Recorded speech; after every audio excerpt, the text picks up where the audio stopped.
ركزوا كده معايا وشوفوا المنظر اللي قدامكم ده.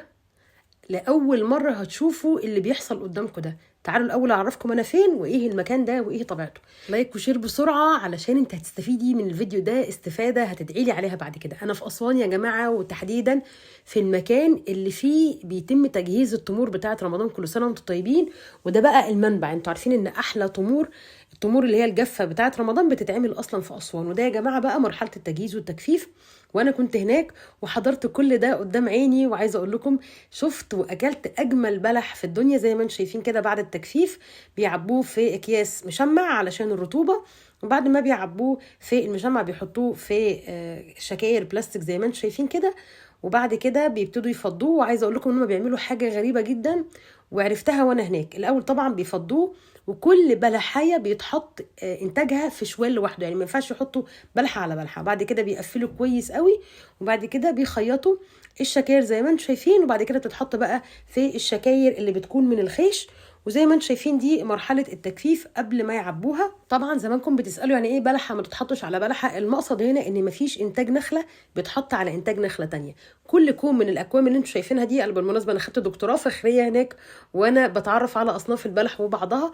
وعايز اقول لكم انا اكلت اجمل تمر في حياتي. الراجل المحترم ده كان بيحاول يعرفني الانواع وبعضها، وراني الصنف اللي قدامكم ده.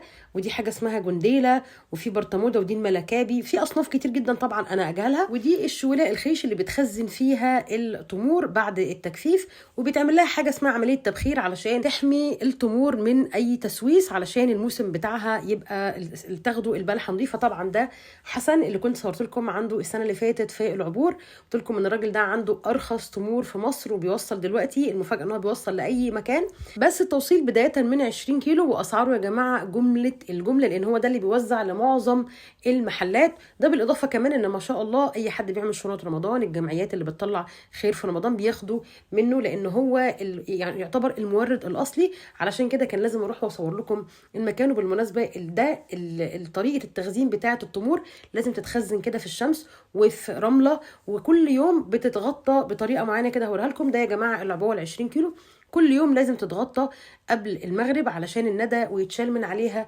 المشمع من بعد الفجر علشان تبتدي تستقبل الشمس تاني وما ترطبش، وتاخدي بلحه من الاخر تحفه. مكانهم يا جماعه اللي عايز يروح يعين بنفسه مكانهم في سوق العبور. هحط لكم اللوكيشن، واللي عايز يطلب اونلاين هحط لكم كل التفاصيل ان شاء الله. وانا باذن الله هروح اصور لكم المكان في العبور للي حابب بنفسه يروح ويشوف. لو عجبكم الفيديو لايك وشير، واتمنى لكم كل خير، وتحياتي ليكم دايما رشا الغفير.